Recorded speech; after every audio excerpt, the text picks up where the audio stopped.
First and foremost, everybody, I just want to say, how much do you miss Game of Thrones? It's been, what, 2 weeks? It feels like it's been another year.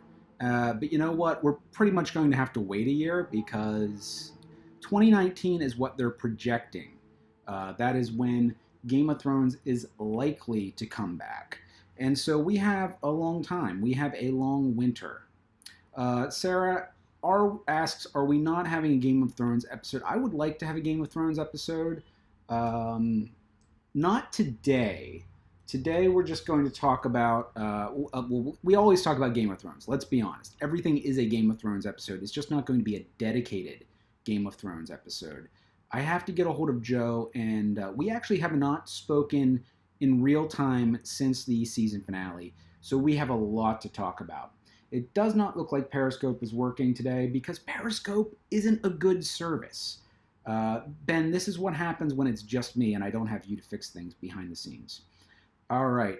Chelsea says, yes, I miss it, but thank goodness Fear the Walking Dead is here. How many of you are surprised that Fear the Walking Dead is back tonight? Because I feel like this totally slipped under the radar, and I kind of lost track of it myself, to be honest. But this is the second half of season 3, so it's a little different than a premiere. Typically with a season premiere, there's a lot more, buzz and everything, and this is the continuation, and I don't know, maybe I just haven't been watching much AMC, so I've been missing the commercials, but it's a bit surprising. Frederick, thank you for sharing this stream, and I would encourage all of you to share this stream, and let's get some more people in here and get the conversation going, because our Periscope people cannot join because Periscope sucks, and that's normally where the bulk of the comments come from. So I'm relying exclusively on you Facebookies. All right. Ben says, should I watch The Orville in 6 minutes? That is the new Seth MacFarlane Star Trek parody series. I haven't heard good things. I'm hoping it's good, but I haven't heard anything good. I actually had passes to an early screening of it last week, and I didn't have time to go, unfortunately, so I can't speak from experience. But let's just jump into this because there is a lot to watch tonight, and we're getting close to that time. We're getting close to Fear the Walking Dead, at least. So, first and foremost, we already talked about it, but winter is coming in 2019. That is the rumor.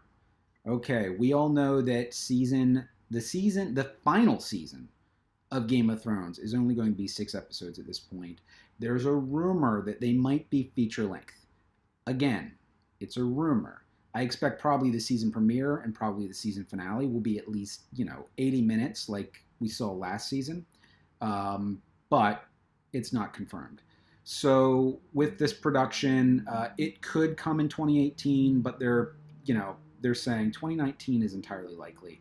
And based on the production schedule, that's a fair assessment. Umair asks, where have you been? I've been moving. I had to set up my whole life.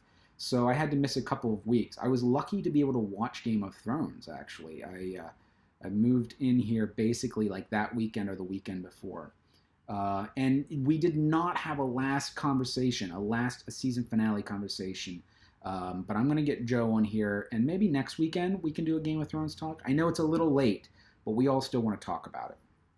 Except for Ben, who does not watch Game of Thrones. Hodor is literally the only thing he knows from the series. Okay, so let's jump through the news real quick before I get to some suggestions. And Ben, I will bring up Fuller House. You hang in there. All right, so some news. I have a bad feeling about this. Colin Trevorrow, who was the director of Jurassic World, was supposed to be directing Star Wars Episode 9? Is that right? Are we up to 9 almost? And he's just been booted. So they are in search of a new director for the final Star Wars movie. And that's typically not a good sign, but, they just booted the directors of the young Han Solo movie as well. So there's a lot of shakeups. There's a lot of disturbances in the Force happening here. Ben, do not say JJ. Do not utter those letters. Jar Jar, yes. So what's that? Oh, Ben says, "Oh, I thought Harrison Ford got in another near-death crash." You know, these things happen when your hobby is flying World War II era planes. Okay, it just comes with the territory. And you know what? He was a pilot in the movies, so clearly he should be able to pilot anything, in real life. All right, so that is a big shakeup. I want to point out that right now there is an auction. There's a movie memorabilia auction happening. And Ben, I think you're the one that told me about this. There is a ton of cool movie props for sale until September 26th. You can bid on these things.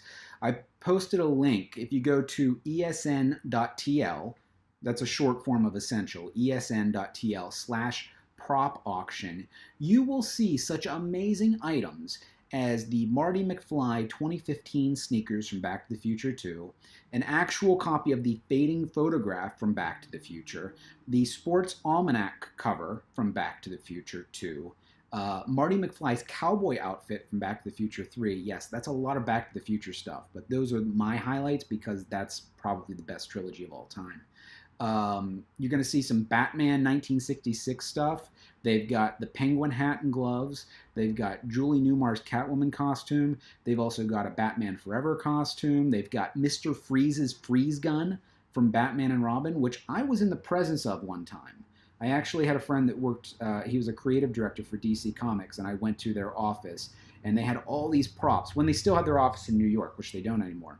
But they had props everywhere, and the most impressive thing was the Mr. Freeze gun to me, because that just conjures memories, wonderful memories of his puns from that awful movie. You can also get Jeff Goldblum's fingernails and ear from The Fly, which I am tempted to put a bid on. So if anyone wants to put a Kickstarter together, we're going to buy some Jeff Goldblum body parts.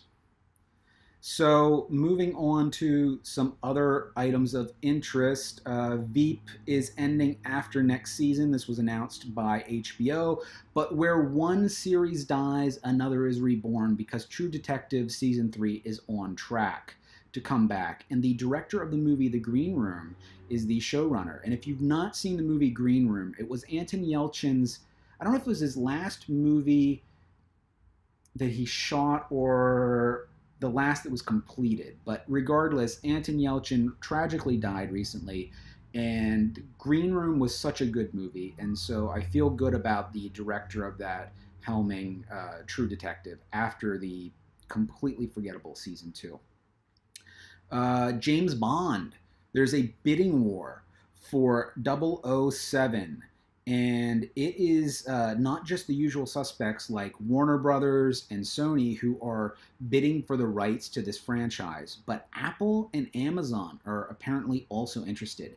Yes, there is a chance that James Bond may be coming to Amazon Prime, and it will probably take more than 2 days. But this is actually really big news because James Bond is considered one of the last multi-billion-dollar franchises that's up for grabs.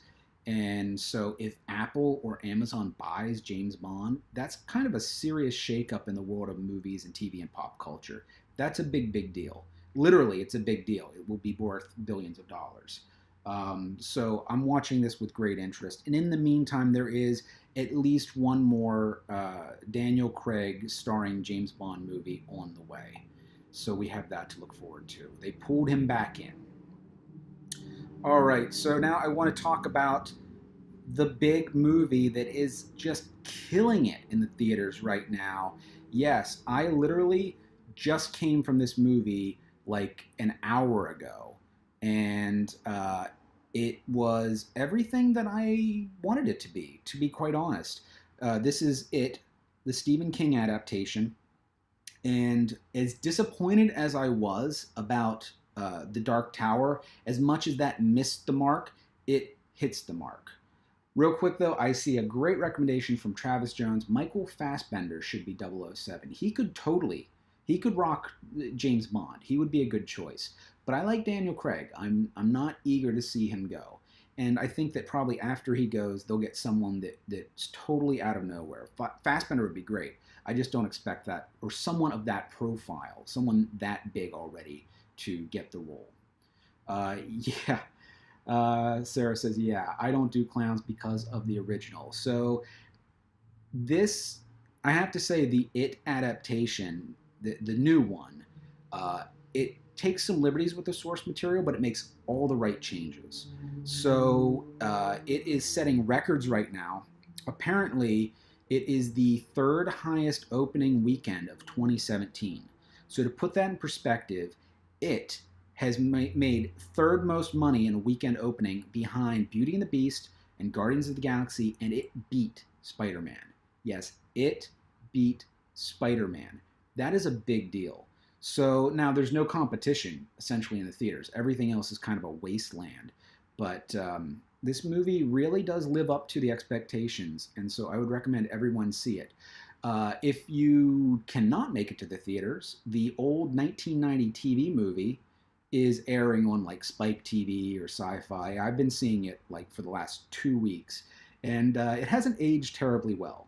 I remember when this movie came out, it was a TV movie, and it gave everyone nightmares that have persisted since 1990, but it's pretty laughably cheesy. It's like the quintessential 90s TV movie. Tim Curry's great, but it's just, it's a little cartoonish compared to this adaptation. But it's really funny because in the story, it comes back every 27 years to stalk and kill people. And it has been 27 years since the 1990 TV movie, and now it is back in theaters. So I don't know if they planned it that way, but it's certainly one of those enjoyable little factoids. So getting into the rest of the month in the theaters, let's see. We've got one that I'm looking forward to, American Assassin, which I don't know if he's starring or he's co-starring Michael Keaton, but Michael Keaton lately has really been on a roll, and I've really been enjoying everything he's been doing, including Spider-Man Homecoming. After that, we have the Lego Ninjago movie. Take the kids to that. We have Kingsman, The Golden Circle. And yes, Sarah is saying Kingsman. And the first Kingsman movie was such a pleasant surprise.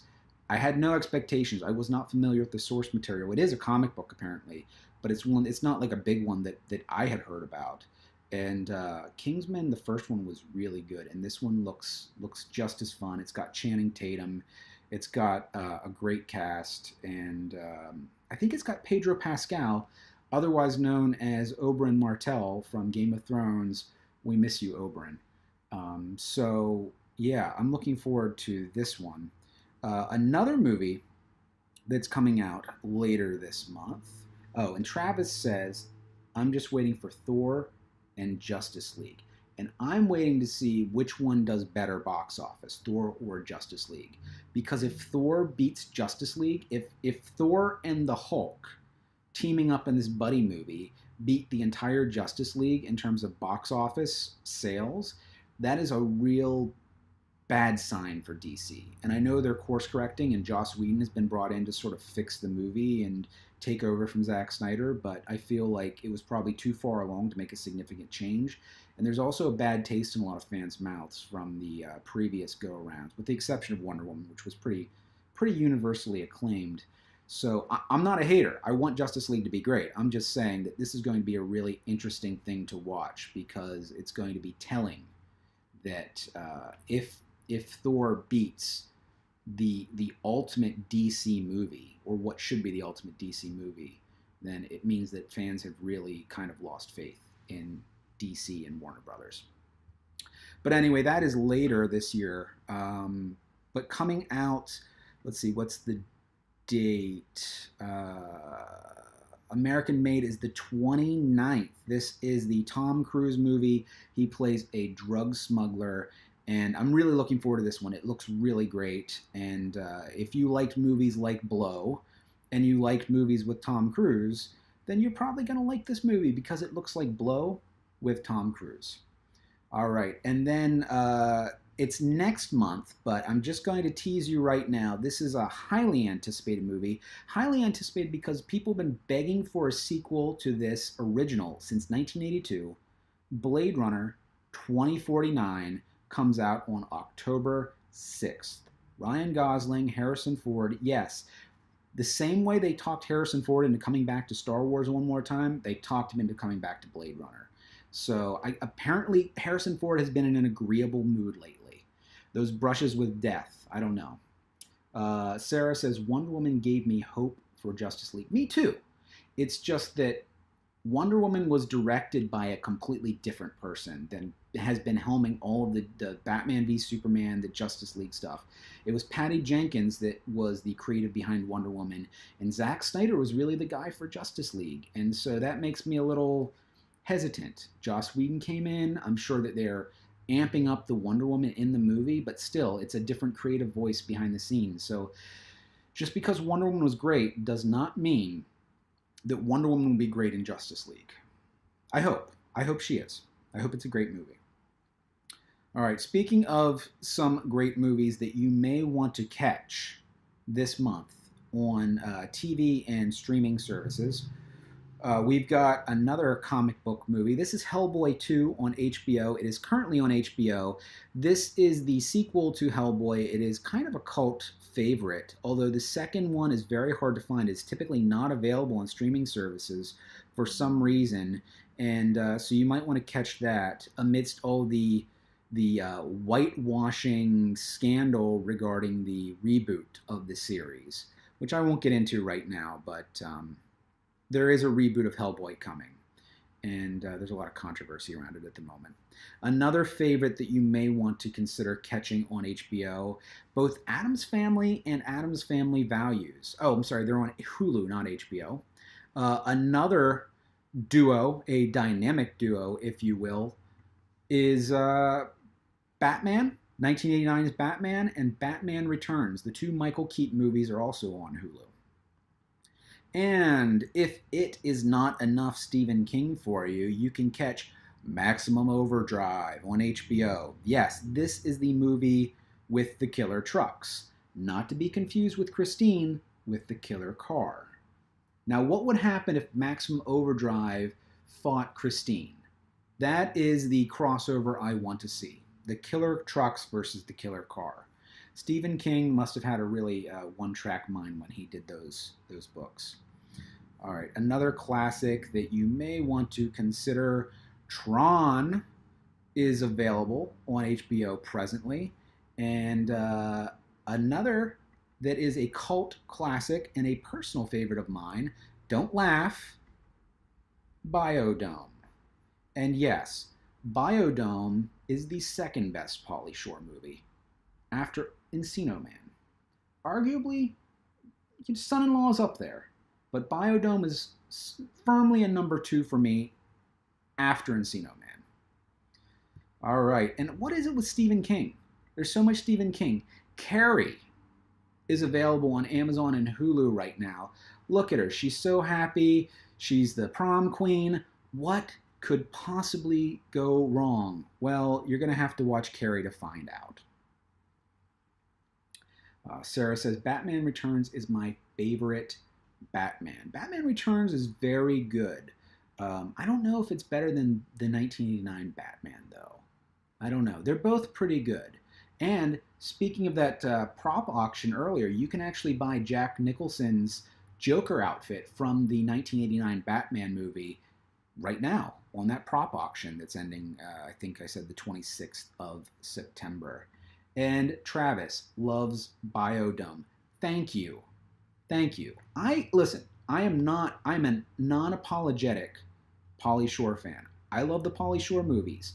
The 1990 through like 1993 era where Pauly Shore ruled the earth were probably 3 of the best years of the human race and culture. And so how can you not love The Weasel? Here's another scary movie, just like It. The 1990 It movie gave a generation nightmares to this day. This is one that did the same. Pumpkinhead. Do you remember Pumpkinhead? This is available on Amazon and Hulu, and I'm going to make a prediction that Pumpkinhead is the next horror franchise to get a reboot. And speaking of reboots, if you don't want to wait for one, Fright Night, another Anton Yelchin movie, is also available on Hulu. This was really overlooked. This was the remake of the original Fright Night and has Colin Farrell, Anton Yelchin, and I really enjoyed this movie. And I don't think that it really found an audience, unfortunately. Let's see. Sarah says, pretty sure couldn't afford it. The Joker outfit, I'm assuming. Um, yeah, I don't know what the bids are at right now. But again, let's put a Kickstarter together. We can just share it. We'll get a bunch of people together and we'll just ship his outfit around and everyone gets to wear it for one day. We can get 365 people and we each get the Joker outfit one day per year. Joint custody. And yes, every older horror gonna get a reboot after it. It has made so much money. This could be the next wave. It's gonna keep making money because there's like no competition in the theaters for a little while. But I think that is a wise prediction that we will see all of these old horror movies that have not yet been rebooted, dusted off, and brought back to life.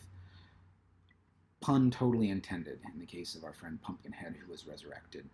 All right, so here's one that I caught in theaters that I don't think anyone else saw in theaters. The Lost City of Z is on Amazon on the 15th. This is a Charlie Hunnam movie. Yes, Charlie Hunnam from Sons of Anarchy.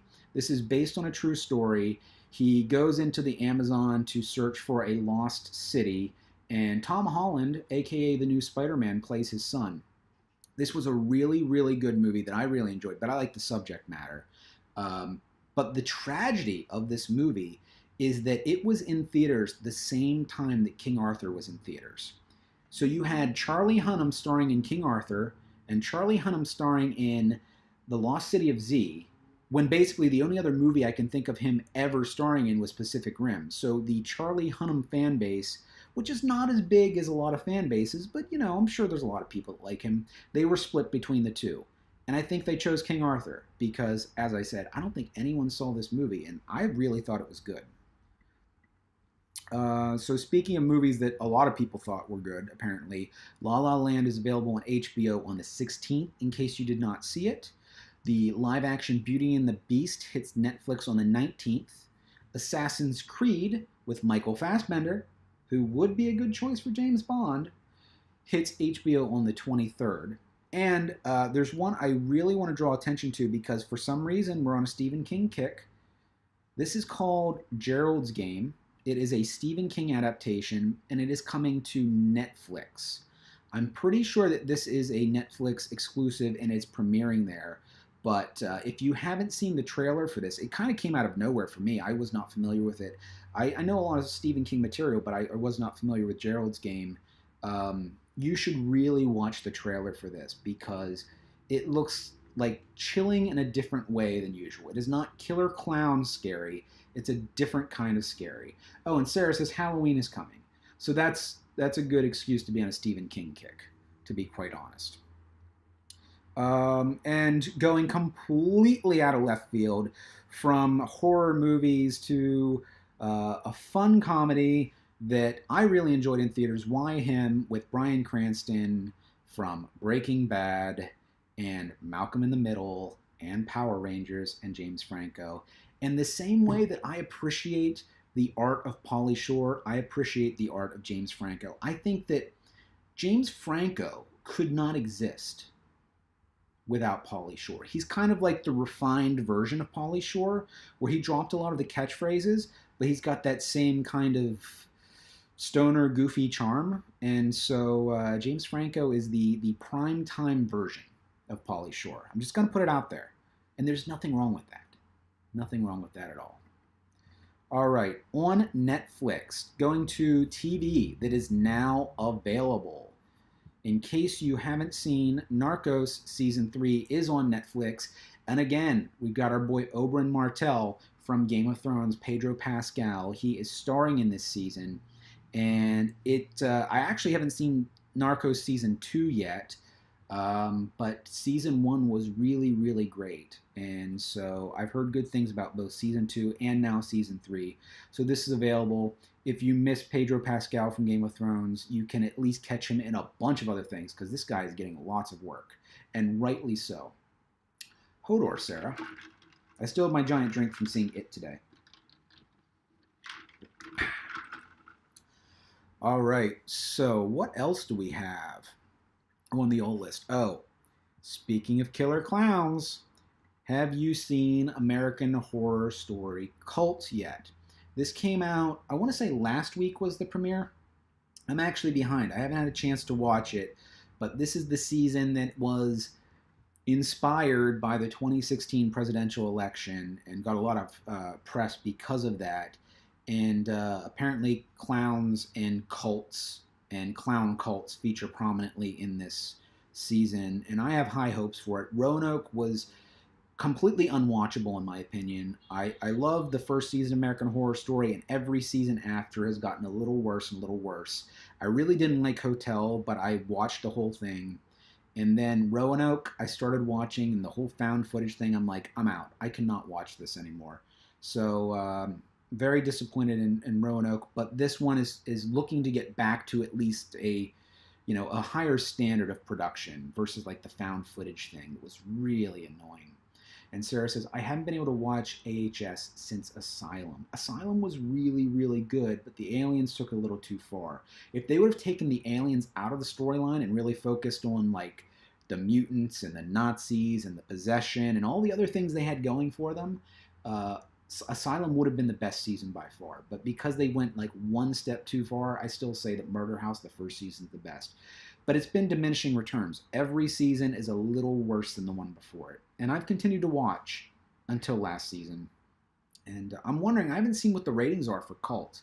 I would be interested to see if they've dropped substantially because I think a lot of longtime fans really turned their back on the show because Roanoke was so disappointing. I don't know. I do intend to watch it, but we'll see if I get around to it. So let's go through some other things that are available now real quick. We have, in case you are a fan of The Blacklist, it is now, Season 4 is available on Netflix. BoJack Horseman, Season 4 is on Netflix as well. And what's the date? This is the 10th. Okay, so it is available now. Season 7 of The Walking Dead is currently on Netflix. So you can get caught up. And yes, I put Eugene in there because Eugene is obviously the best character now in the series. But The Walking Dead Season 7 in its entirety is now on Netflix. So you can get caught up before Season 8 on October 22nd. And don't forget that Fear the Walking Dead is coming on in like 40 minutes. And it's been surprisingly good, I have to say. I'm actually looking forward to it for a change. I usually, the last 2 seasons of Fear the Walking Dead, I watch out of a sense of responsibility to the Walking Dead franchise. Season 3, I've actually been enjoying because it's been good. And yes, Eugene and his pickles. He worked hard for those pickles. Okay, some other things you might want to catch up on. Portlandia Season 7 is on Netflix. The Deuce, speaking of James Franco, this is a new series that is premiering on HBO. I think it premiered, it's premiering tonight.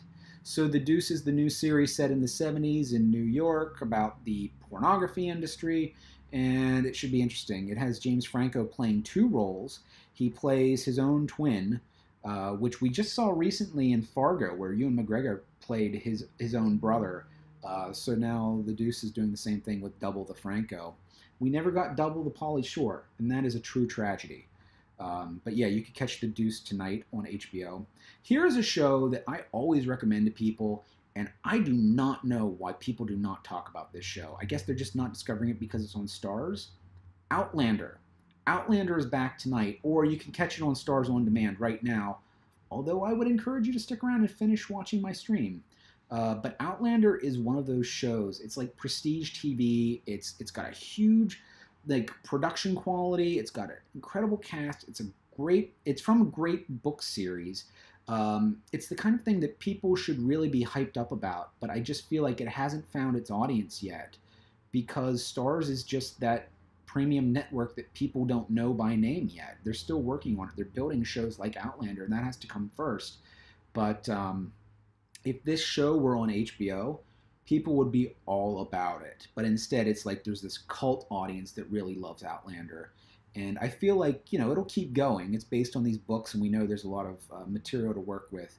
But it will keep growing an audience. But definitely watch Outlander. If you're looking for a good show, it's not Game of Thrones, but it is a Game of Thrones quality, I will say. And it is well worth your time. And tell a friend, please. Outlander is too good to be ignored. All right, speaking of something that I hope is too good to be ignored, but I doubt it. Seth MacFarlane's The Orville premieres tonight on Fox. I think it's probably on right now. Yes, I am competing with Seth MacFarlane. So we have a new Star Trek series coming out this month, Star Trek Discovery, and in the meantime, we have a Star Trek parody from a hardcore, lifelong Star Trek nerd, Seth MacFarlane. I'm going to watch it. I'm going to give it a try. I haven't heard good things, but I generally like his work, and I generally like Star Trek. So we'll see if it hits the mark. But of course, Fear the Walking Dead is the big one that's coming back tonight for most of us. So be sure to watch that. I think a lot of people gave up on this show. I think that after season 2, a lot of people that had been watching it turned their back and walked away. But if you've not watched Fear the Walking Dead season 3, I would recommend it. It's not The Walking Dead. It's a different show, but it's been good. And yes, Sarah says, and Sunday Night Football. There's a lot on TV tonight. I probably picked a bad time to stream, but whatever. I'll compete with football. All right, and South Park, a personal favorite, is coming back soon. Let's see, Wednesday is the season premiere of South Park. What season are we on? I think it's season 21.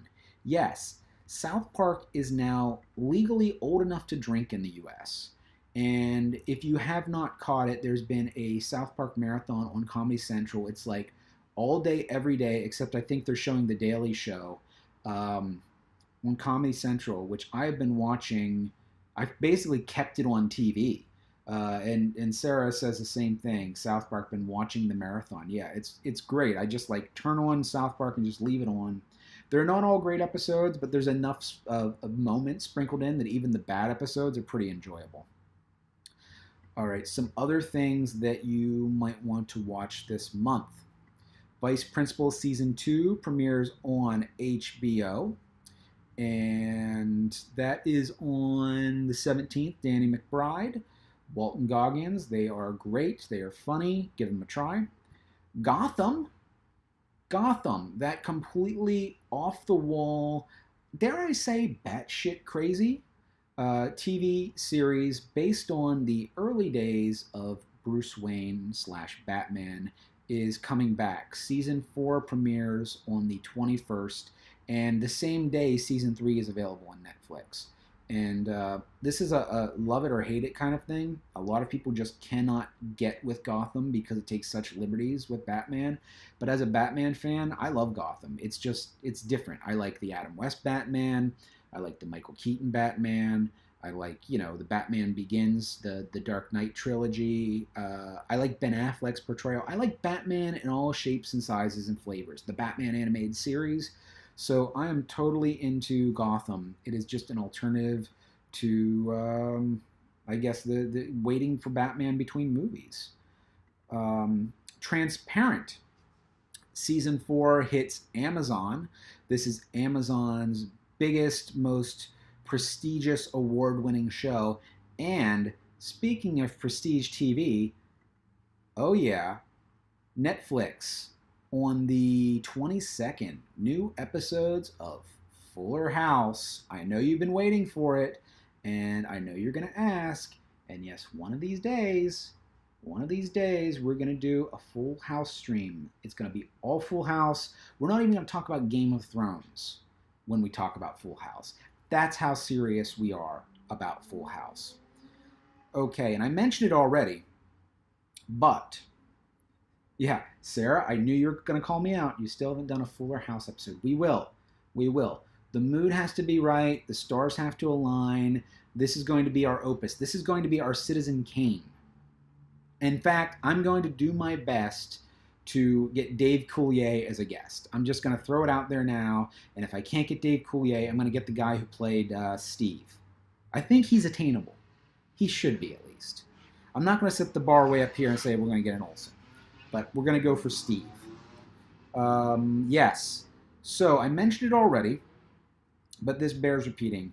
Star Trek Discovery, the new Star Trek series that stars Sonequa Martin Green, aka Sasha from The Walking Dead, premieres on the 24th. Here's what you need to know about this show. It's premiering on CBS.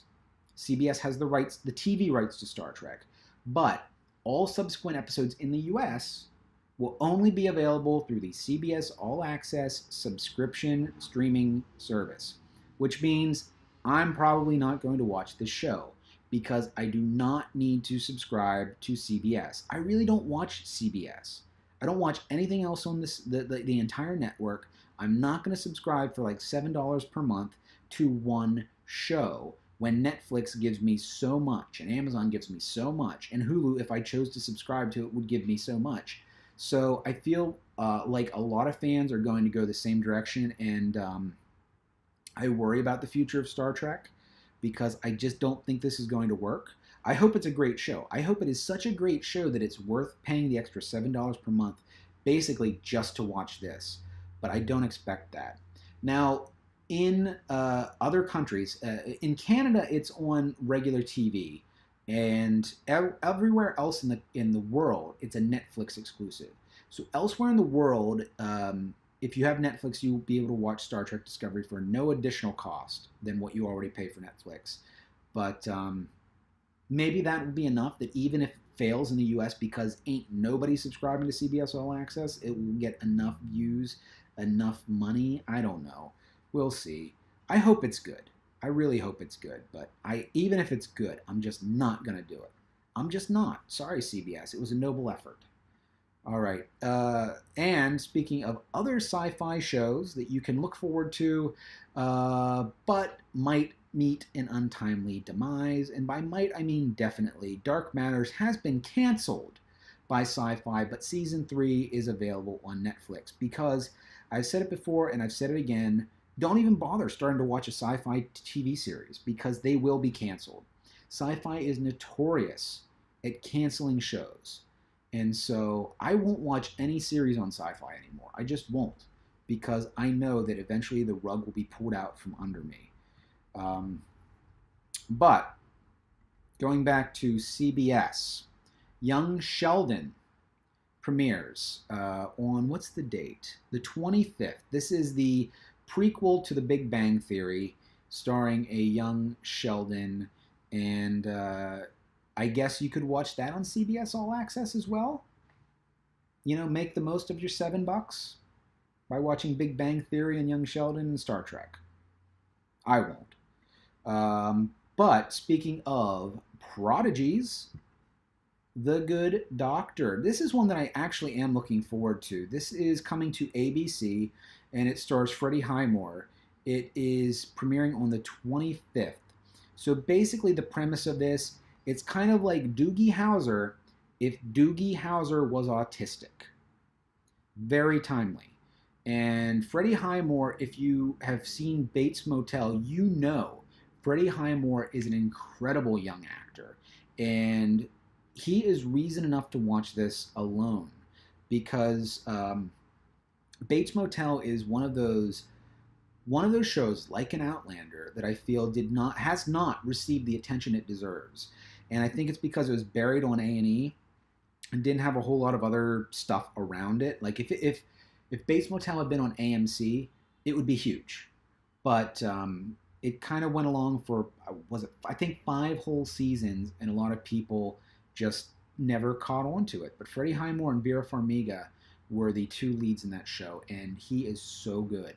So watch The Good Doctor for Freddie's sake. And Travis says, be back later, phone about to die. Sorry I sucked the life out of your battery, Travis, but we'll see you soon. Come back when we do our Game of Thrones show, which I hope is soon. Okay, so if you've watched some of our streams before, you know that around here we are It's Always Sunny in Philadelphia fans. So And if you are an It's Always Sunny in Philadelphia fan, you are probably a fan of Caitlin Olsen, and she is in The Mick. It's kind of the same character from It's Always Sunny in Philadelphia in a different environment. And so this is available on the 26th. It is premiering on Fox. It is season 2. So watch that because it might be a long time before we get more It's Always Sunny in Philadelphia. And we already mentioned that The Blacklist, the previous season, is now on Netflix, but the season premiere hits NBC on the 27th. The same day, the 27th, Empire, the season premiere, hits Fox. I don't know if anyone is still watching Empire. When the first season came out, it was like the biggest thing popped up in pop culture. Like everyone was all about Empire, and I haven't heard much of anything since then. So it might have fizzled out. I don't know. I don't watch it, and I don't know anyone that still does. But if you watch it, the season premiere is coming out. And we've had very little to talk about in this stream about our superhero franchises. Just a bit of Batman, but not really much Marvel except for Thor. So let's throw some Marvel into the stream here. Inhumans. This is the ABC TV series, the Marvel ABC TV series. It premieres on ABC on the 29th, but it has already premiered in IMAX theaters. And so you could go see this in theaters right now before the TV premiere, which is pretty crazy. That's an unprecedented thing for a TV show to be shot in IMAX, premiered in IMAX, and then hit the small screen. I haven't heard anything good. And frankly, it looks a little rough. But yes, Sarah says, you are correct. Ramsay Bolton. Want to see? Right there, that guy. Ramsay Bolton playing a very Ramsay-ish character in Inhumans. So if you miss young Lord Bolton, then you could catch more of him in Inhumans. All right, and while we wait for The Walking Dead to come back to life, speaking of sci-fi, Z Nation, the Sci-Fi Channel zombie series, is on. It premieres on the 29th. Again, I won't watch anything on the Sci-Fi Channel, but I think this show's been around for a few seasons, so I guess zombies sell. So you can watch that on the 29th. It comes back, and you'll have it a clean month before we get The Walking Dead. So to give you a little bit more of a zombie fix if Fear the Walking Dead doesn't quite cut it for you. Now here's a blast from the past that's coming back. Everything old is new again. The Magic School Bus Rides Again. Season 1 hits Netflix. And that... Yes, Sarah, that was a Lucille knockoff. They are unapologetic. It's Z Nation. But I have to say that the last season of The Walking Dead had so many moments that felt like the Sci-Fi Channel to me. Just like over-the-top CGI ridiculousness that I think that Z Nation and The Walking Dead are slowly meeting in the middle and merging into one series. Okay. And this is what I'm going to leave you with. This is the final thing for you to look forward to. Are you ready? Are you ready for this? Break out the suspenders. Steve Urkel is coming to town. TGIF, the complete TGIF, is coming to Hulu. So, if you miss TGIF programming, the show after show after show of family fun sitcoms, you can just subscribe to Hulu and you can enjoy, I think it's like 800 episodes total, because it's Family Matters, it's Full House, it's Hanging with Mr. Cooper, it's Step by Step, and it's my personal favorite, Perfect Strangers. So, and Perfect Strangers, I have not been able to watch for like 15 years. I do not know where this show has been, but I am tempted to subscribe to Hulu, or at least take in the free trial to get a week's worth of Perfect Strangers in, because it has been way too long. And yes, among the classics that you will find on Hulu's TGIF block, that moment where Steve Urkel met Uncle Jesse. Yes, There was a crossover between Family Matters and Full House. It was everything you would imagine it to be. So, everybody, that was September in a nutshell. There's a lot to look forward to in October. We have, as I've mentioned many times, The Walking Dead is back on October 22nd. All of the CW DC shows premiere the week of October 9th. So you're going to get Supergirl, The Flash, Legends of Tomorrow, Arrow, all those things come back. We've got Blade Runner 2049 coming out in theaters. There's a lot to look forward to in October, but you have plenty to watch the rest of September in the meantime. So everybody, thanks for watching. Get ready to watch real TV now because Fear the Walking Dead's coming back. Outlander should be on. You have a lot that you could be watching tonight besides me.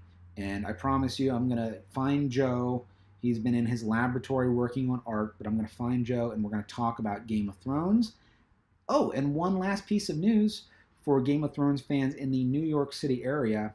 The Game of Thrones rock musical is coming to Off-Broadway in October, I believe. I have tickets, actually. So it is unofficial, but it is a Game of Thrones-inspired musical, and it had previously played at San Diego Comic-Con, I think the last one, maybe the one before that. But it's coming to New York City, so get your tickets. I have front row tickets, but it's playing so much that you shouldn't have a hard time getting great tickets. And it's everything you love about Game of Thrones in musical form. I can't wait. So that's going to be good. And Joe and I maybe we'll recap it just to get some more Game of Thrones in for you. Might have to take a 4-hour drive, Sarah says. It's going to be playing for a while, and I'll let you know how it is, but keep it in mind because we're going to have to fill our days and our weeks and our months between now and the final season of Game of Thrones. And then what? And then we have nothing to live for. No more Game of Thrones. I'm done with TV. All right, and right now I'm done with this stream. Thank you, everyone, for joining, and may your night be dark and full of terrors. Valor Morgulis, over and out. Live long and prosper, and go see it. You will pay $15 for a ticket, but you will get a lifetime's worth of nightmares. Thank you, everybody. Over and out.